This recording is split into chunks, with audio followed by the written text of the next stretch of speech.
Falar um pouco sobre o trabalho da equipe de transição para o novo governo federal.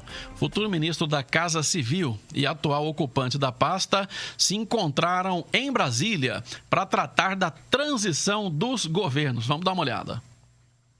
A reunião do atual e do futuro chefe da Casa Civil serviu mais para decidir as burocracias da transição de um governo para o outro do que para que a equipe de Jair Bolsonaro começasse a tomar pé da situação do país. Onyx Lorenzoni recebeu de Eliseu Padilha um celular com um programa que dá acesso a todas as contas do Brasil e detalha o funcionamento da esplanada. A princípio serão nomeadas 22 das 50 pessoas que vão receber as informações, a maioria da chamada ala civil da administração Bolsonaro. O grupo ficará com economia, relações exteriores e interlocução com o Congresso. O ex-deputado federal e economista Marcos Cintra vai cuidar da parte tributária e trabalhar para criar um imposto único no país. Os outros cargos da transição serão indicados a partir da escolha dos ministros. O perfil do núcleo militar, que deve ficar com a maioria dos postos, já foi definido. Eles serão responsáveis pelas áreas de educação, segurança, defesa, infraestrutura, meio ambiente, trabalho e justiça. Aos poucos, o governo de Bolsonaro toma forma.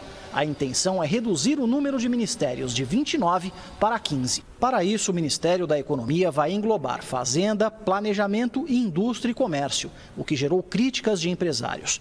O da Justiça deve incorporar Segurança Pública, Advocacia Geral e Controladoria Geral da União, além de Transparência. Educação, Cultura e Esporte serão unificados. Ciência e Tecnologia vai ficar responsável pelo ensino superior. O Ministério das Cidades vai absorver Integração Nacional e Turismo, Desenvolvimento Social, a Gestão de Direitos Humanos. A equipe ainda deve decidir se a infraestrutura irá agrupar transportes, comunicações e áreas de outros órgãos, como mineração e saneamento. Continuam como estão: saúde, defesa, minas e energia, trabalho e relações exteriores. Na chamada Cozinha do Planalto, seguem a Casa Civil, que ficará com articulação com parlamentares, e o Gabinete de Segurança Institucional. A Secretaria-Geral da Presidência deve perder o poder de ministério. Jair Bolsonaro, no entanto, já avisou que as fusões não estão 100% fechadas e, por isso, o número de ministérios ainda pode mudar. Tudo vai depender das informações recebidas durante a transição. Os trabalhos começam oficialmente na semana que vem. A equipe do presidente eleito vai analisar detalhadamente as contas públicas, definidas como a maior dificuldade do próximo governo, e sentir o clima no Congresso, para saber as chances de conseguir aprovar a reforma da Previdência ainda neste ano. Transição. Olha, transição, a montagem do primeiro escalão, dos ministros e a fusão de pastas é uma coisa que vai dar muito pano para manga até 1º de janeiro. Porque todo mundo fica aqui na expectativa e um metendo o pau aqui, elogiando ali, outro sentando a lenha ali. Eu me lembro quando... Toda área que perder a sua própria pasta, isso aí. Mas vai chiar. O que acontece, Zezé? Às vezes eu sou a favor da fusão de alguns ministérios, porque é uma outra estrutura voltada para o ministério que às vezes não tem nem orçamento para tocar nada. A gente sabe que a economia é pequena. Exatamente. Mas é menos gente andando de jatinho da FAB. Com certeza. Aparelhando. Com certeza. Sabe? O aparelhamento principalmente. E eu acho que aí é disso que a gente fala. Porque eu vi muita gente comentando e falando, tem que largar a mão de ser bobo. Um amigo meu me falava ontem, larga a mão de ser besta. Que economia é essa que vai fazer? Esses servidores que estão lá continuarão lá.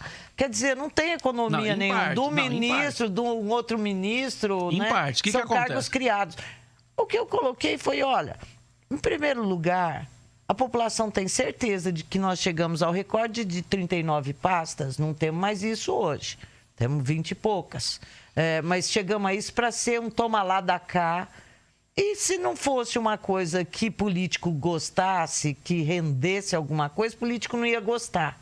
Então, por isso que foram criadas 39 pastas para acomodar político, porque a gente deve perder muito com isso. Quando o político gosta, a gente perde muito sempre. José, a estrutura é alvo também, além de ter, sim, uma manutenção, um custo mensal, anual e etc., cada estrutura é alvo de lobby. Então, cada estrutura defende lá, se coloca um político para ser o dono do Ministério da Cultura, ser o dono do Ministério não sei do quê. Ele cria uma estrutura, coloca os apadrinhados, coloca os amigos em diretorias, em secretarias, em gerências.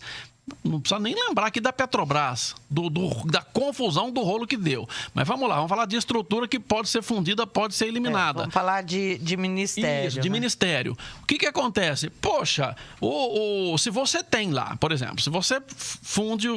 Vamos dar um exemplo que nem você está cogitando isso, Ministério da Educação e Cultura. Sim. O que interessa é a diretriz do governo. Você pega o ministério, ele pode ter lá um secretário executivo da cultura e esse cara ter uma pauta, um trabalho e um plano de governo que pode ser muito melhor do que muitos ministros da cultura que passaram por aí. Você se lembra que teve o Ministério do Meio Ambiente. Teve lá a Marina Silva. Era reconhecida como alguém que lutava, não sei o quê, pra lá, tututu. O pessoal reconhece nela uma pessoa do meio ambiente, de causas ambientais, etc. Ela não conseguiu implementar o que ela queria lá no governo Lula e foi expulsa a chicote de lá. Então... Que adianta você ter, então, uma estrutura... Uma pessoa ótima e que não é ouvida, né? Olha, eu gostei muito da análise que o ministro da Cultura fez. Ele criticou a fusão da cultura com a educação, mas ele fez uma crítica e apontou soluções. Eu gostei muito do que ele fez. Leia depois, falando, acho que não é legal a cultura com a educação por causa disso e disso, mas acho que pode ser cultura, esporte, turismo, e fez a defesa. Achei muito bacana a forma que ele colocou. Não é aquele negócio que fala, acho que não vai dar certo, mas torcendo para não dar certo, que é um negócio assim que você vê que a pessoa não sabe nada. Exatamente. Ela está só apostando no caos. Então, eu gostei do que ele falou. A questão do meio ambiente, né, e da agricultura, acho que talvez isso daí o Bolsonaro volte atrás, porque o pessoal do agronegócio pediu a ele para repensar isso daí, justamente por causa daquele contrapeso internacional que a gente falava aqui ontem, e que eu falei, isso me deixa tranquila, porque eu tenho certeza que o mundo não aceita do Brasil um retrocesso em questões ambientais, em questão de desmatamento, de emissão de poluentes. Por quê? Porque o mundo hoje, depois que a gente descobriu de fato que estamos num sistema fechado, eles olham para quem tem grandes populações e para quem pode causar grandes impactos. Aí aqui, Brasilzinho presente nessa lista. Mas você concorda que nesse caso que você está falando especificamente é uma questão de diretriz de governo, sim, independentemente se é uma pessoa ou duas que estão cuidando? Sim, eu concordo. Acho que e exatamente por isso também que eu falei a diretriz de governo não vai ser uma diretriz besta, porque o governo se ferra.